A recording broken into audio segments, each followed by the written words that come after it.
Hi friends, देखते हैं पालकी शर्मा ने कैसे डिस्ट्रॉय किया है एंटी इंडियन डिबेट को विद फैक्ट्स। अरे वाह, चलो। और ये हुआ है ऑक्सफोर्ड यूनियन में।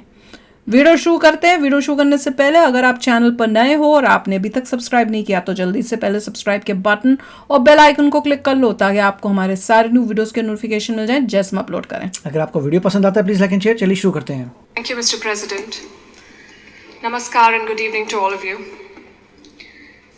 We're debating India's path tonight, and I could wrap my argument in one sentence borrowed from the White House. Go to New Delhi and see it for yourself. But I've been given more time than that, so I will tell you what I see. Earlier this week, I was on my way to the Delhi airport. There was a lot of traffic. At one point, the car stopped. On the roadside, I saw two vendors. One was selling fruit, the other was selling coconut water. What caught my attention was not what they were selling, but how they were selling it. Both had a QR code prominently displayed. And every single customer walked up to them, scanned this QR code, and paid for their purchase, every single one of them. To me, this is a picture of today's India. It shows three developments, three of the many developments I shall list out tonight. Number one is financial inclusion. Both the vendors had a bank account linked to their mobile phone. Number two is internet or mobile penetration, what we call digital India. It was 15% 9 years back. It's 48% today. And number three is the airport traffic. It just keeps swelling even though we are at the receiving end. We see what it shows. From 67 million 9 years back to almost double now. To me, these things signify the path that India is on. The previous speakers have defined the motion well, but in case the evening drinks have kicked in, let me repeat. This House believes Modi's India is on the right path. And how do you determine if the path is right or wrong? You look at numbers, data, surveys, reports. I shall refer to all of these as I make my arguments. But I also want to dwell on something that's more personal, more important, I think, yet unquantifiable. I'm talking about the experience of living in today's India. I have lived in many Indias. The weary India where exciting policies and positions were abandoned. The self-doubting India where decisions were taken based on global opinion. And today a more confident India where the world comes for leadership and inspiration. बिल्कुल। You cannot put a premium on that. Indians are more prosperous at home and hence more confident abroad. Let me also tell you what I saw at the airport here in London at the immigration counter. I saw Indians proudly flaunting their passport, none of the fidgeting or self-doubt of the last century. And if I may add, the immigration officer almost looked impressed. She was either a fan of India or just worried that she was holding up one of Rishi Sunak's relatives. We're proud of what we share with the world. Bollywood, masala chai, yoga, cricket. India today is a soft power giant. At the same time, India is not a timid democracy that tolerates terrorism or betrayals. When Pakistani terrorists attacked Kashmir's Pulwama, India carried out surgical strikes on Balakot. Today's India is not a pushover country. It's a world power. Denied. क्या कुछ question पूछ रहे हैं? कल बोल रहा Today, था invasions and colonialism are part of our history, not our identity. We are shaped by years of subjugation, not defined by them. We are excited about our global responsibilities, not wary of them. This change in confidence comes from growth at home. Which brings me to the numbers. I'll start with India's welfare state system and how it has fared in the past decade. 110 million new gas connections, 470 million bank accounts, 220 million insurance beneficiaries. And to be fair, the welfare concept is not new to India. It's been there for a while. What's new is the approach. It's not just about putting more money in the pocket, it's about empowering people. And the result, once again, the evidence shows in the numbers. India's per capita income has gone from 86,000 rupees in 2014 to 172,000 rupees now. It has doubled. And a big reason for that is the falling inflation from more than 8% 9 years back to less than 6% today. And this, ladies and gentlemen, is in the middle of a global cost of living crisis. Foreign direct investment is at its highest level. Foreign trade is at its highest level. The growth mantra is connectivity. And I don't have to tell the British that. First thing you did in your colonies was build roads and railways.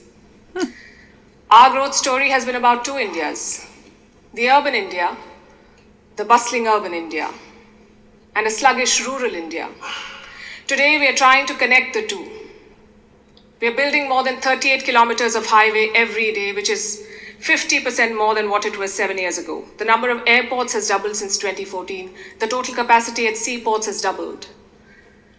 This connectivity is what is driving India forward.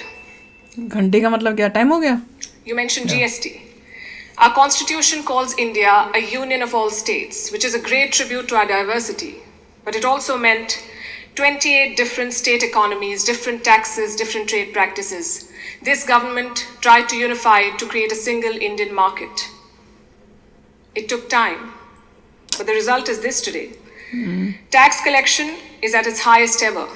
The number of taxpayers has doubled since 2017. I have a lot of data I could go on, but you get the drift. So now I'm going to talk about India's global position. Because your path is also about your role in the world. Are you a troublemaker or a consensus builder? I think there is no doubt as to where India stands. India is a member of the Quad and the SCO. India is invited to the G7, but is also a member of the BRICS. India rubs shoulders with the West, but also leads the global South. Which other country can claim to juggle these roles? And how does India do it? Because we are not trying to play an outsized role in the world, we are trying to play the right role. In the Russia-Ukraine war, India has not taken sides. And I know it confuses a lot of people here, but back home the thinking is very clear. It is not in our national interest to pick sides and make things worse. India has excellent relations with Russia and the West, and we want to preserve that. It's like when your two good friends fight. Do you pick sides and make things worse? Or do you try to talk sense to them and bridge the divide? I know what a good friend would do. I see what India is doing. India has always been, or always tried, to be a part of the solution, not the problem. Look at our neighborhood policy. When Sri Lanka was sinking, India provided assistance worth $4 billion, no strings attached, no grudges held, for Colombo's proximity with China. A lot of people say that India is losing control of South Asia. I say South Asia was never India's to control. New Delhi is building relations based on mutual respect and equality, and the results show beyond government interactions. Countries like Nepal and Bhutan are using India's online payment systems. Students from the neighborhood come to India for training, grants, and scholarships. This government has aced what we call Buddhist diplomacy. It is leveraging India's position as a cradle of Buddhism. All these initiatives have made India popular. The world stands with us against Chinese expansionism. The global South looks up to us for leadership. The global North looks up to us for partnership. I think that's the hallmark of great diplomacy and statecraft, when you're loved and respected in all quarters. More importantly, when you're trusted in all quarters. India repaid that trust during the COVID-19 pandemic. When the world forgot about morals and globalization, India sent 24 crore vaccines to 100 countries. And you saw the result of that in Papua New Guinea. When Prime Minister Modi landed there, their Prime Minister touched his feet. This was not a personal gesture to a leader. This was a vote of thanks to the entire country. Let's talk about domestic affairs.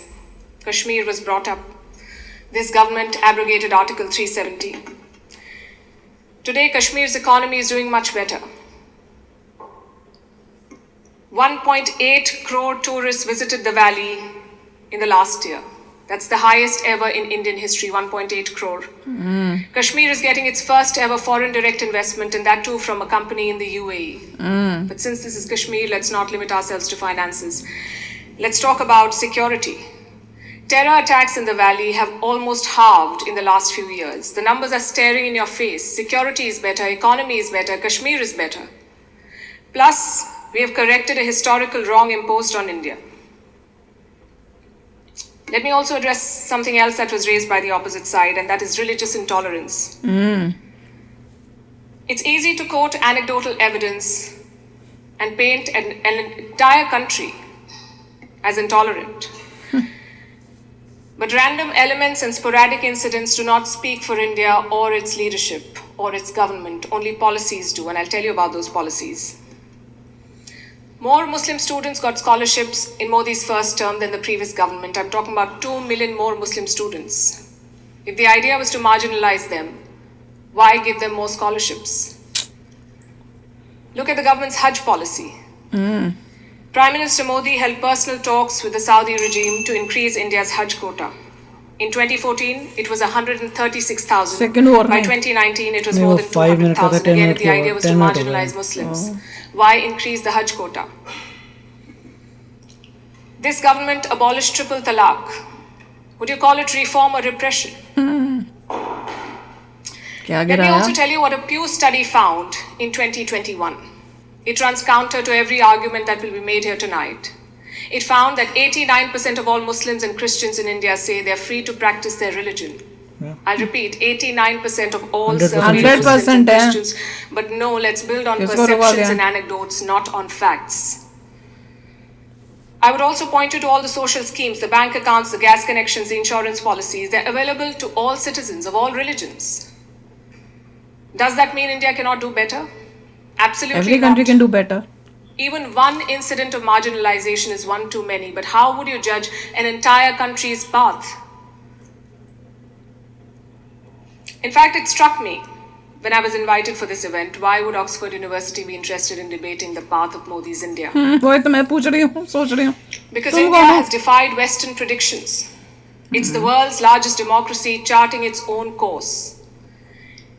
India today has shed the burden of trying to comply with Western constructs. No amount of lecturing or virtue signaling is shaking India's confidence, and that is what unsettles critics. There are hit and run experts with no accountability who make pronouncements based on their political leanings to create an anti-India narrative. GDP growth won't touch 5%. There was corruption in the Rafale deal. The government was snooping in opposition parties using Pegasus. All of these make for juicy headlines. And they make it look like everything is wrong in India. But when a Supreme Court investigation finds no wrongdoing, when India's growth crosses 7%, who is questioning these experts? When an 85% Hindu majority Karnataka votes out the BJP, is the West then lauding India's secular credentials? That's You see, unfortunate. to judge a country's path, you have to be able to separate agenda-driven narrative from facts. In conclusion, let me say this. For any country in the world, there is always a wrong path. Enough dictators and autocrats have shown us, but there is no single right path. Britain has its own right path. India has its own right path. As long as democracy is respected, as long as the constitution is respected, I would say to each their own. It is wrong to judge one country on the parameters of another. And Who that are has you been the to beauty judge? of India since 2014. We've uplifted 140 million people out of poverty. We did so while conducting free and fair elections, dozens of them. We did so while protesting, debating, and dissenting. And finally, I think the hallmark of a right direction is also public approval. Do the people think you're on the right path? The people of India answered that question in 2019. Thank you. मैं तो सीधा इनसे पूछूंगी, who are you? तुम कौन होते हो हमारी कंट्री के बारे में डिबेट करने वाले? वही तो। पर एनीवे, करी है डिबेट, तो जवाब भी अच्छा मिला है। शी स्पोक वेरी वेल, और जिस तरह से बताया, जवाब दिए हैं, आई वॉज वेरी हैप्पी। और मुझे इसमें वो पार्ट बहुत अच्छा लगा कि जब हम लोग कोई इंडियन अब बाहर जाता है या इवन यूके जाता है तो वो बता रही थी कि वो जो है अब प्राउडली अपना इंडियन पासपोर्ट दिखाता है, और जो चेक करने वाले बैठे होते हैं कस्टम्स वाले, उनको ये डर लगा होता है कहीं ये ऋषि सोनक के कोई रिश्तेदार तो नहीं है। मजाक मतलब बताने का तरीका है कि क्या तुम इंडिया जो है is not proud because of Rishi Sunak, it is proud about what India is doing. Of course होता है। अगर मिस्टर ऋषि सुनक नहीं भी होते तो भी इंडिया प्राउड होते because of what they are achieving. Changes कितने आए हैं बिकॉज ऑफ जो अकम्प्लिशमेंट्स किए हैं आज की गवर्नमेंट ने, जो इंडिया को इतनी ताकत और पावरफुल बनाया है, उस वजह से जो बाहर इंडियंस जाते हैं वो भी अब प्राउडली दिखाते हैं कि हम इंडिया से। देखिए जो पॉइंट्स कर रहे हैं, ऑफ कोर्स जैसे बात करी थी गैस के कनेक्शंस की बात, ये सब बातें ये वेस्टर्न वर्ल्ड में जो है ऑलरेडी रिजॉल्व हो चुकी हैं सदियों पहले। तो उनके लिए बहुत उनको लगता होगा कि इतना इंडिया गरीब है या इतना बुरे तो हाल है। मेरे ख्याल से जरूरत नहीं थी उसके लाने की, क्योंकि आप एग्जांपल्स दे रहे हैं जो दूसरी कंट्रीज में जो उनको लगता है अच्छा भी तुम्हारे पास ये भी नहीं है, तो वो नहीं देने चाहिए थे। और दूसरा जो है जो यूज़ कर रहे हैं, अगर आप चाहते हैं कि लोगों को समझ आए क्या बोल रहे हैं तो करोड़ और लाख यूज़ नहीं करना चाहिए because they don't understand crore and lakh. आप वो यूनिट यूज़ करिए जो उनको समझ आता है। काफ़ी लोग जो हैं वो यही करते हैं, अपना यूज़ करते हैं कि हम प्राउड हैं, वो तो ठीक है, बट तुम्हारा गोल था अगले को समझाने का, तो उसकी टर्मिनोलॉजी में बात करो जिससे वो समझ जाए तुम क्या कह रहे हो। But it was very well done, बहुत अच्छा था। और ऑक्सफोर्ड क्यों कर रहा है मुझे पता नहीं, वो शायद मोदी जी के अगेंस्ट शायद करने की कोशिश कर रहे हैं। तभी वो कह रहे थे कि तुम मोदी जी मतलब इस वक्त जो भी तुम कर रहे हो क्यों कर रहे हो, मुझे भी समझ नहीं आता। बट उन्होंने बहुत अच्छा रिस्पांस दिया कि सब कुछ ग्रेट जा रहा है। ऑब्वियसली इसमें ये भी कह सकते हैं कि तुमने हम लोगों को बैंकरप्ट किया था, हम वापस आ रहे हैं, तुमसे ज़्यादा जीडीपी हमारी हो चुकी है। ये सब सुनाना चाहिए था वैसे। पर कैपिटा ऊपर उठ रहा है, फाइन, उतना नहीं जितना तुम्हारा है। ऑफकोर्स तुमने दुनिया भर को लूटा है और हम जो है अपने आप को अब ठीक कर रहे हैं, बट इतना ज़रूर है कि इन द फ्यूचर इंडिया बहुत आगे निकल जाएगा यूके से। अभी जीडीपी में डिफीट किया है, बाद में सब कुछ में डिफीट होगा and it will be great. हम इतना मतलब अड़ंगा नहीं चाहिए, बट इतना इनको कहना चाहिए कि हम बहुत तेज़ी से आगे बढ़ने, इसमें कोई शक की बात नहीं है। जो मतलब जिसने करना है कर ले, India will continue to move forward. या इंडिया ने जो करना है वो करके रहेगा। तो चलो यार, आप भी शेयर करना अपने थॉट्स। चलते हैं, मिलेंगे नेक्स्ट वीडियो में बहुत ही जल्द। Till then take care and bye bye. तो अगर आप मेरे इस चैनल पे नए हो तो जल्दी से सब्सक्राइब के बटन को हिट करो और बेल आइकन को क्लिक करो ताकि आपको मेरा जब नया वीडियो मैं लगाऊं आपको उसके बारे में जल्दी से पता चल जाए।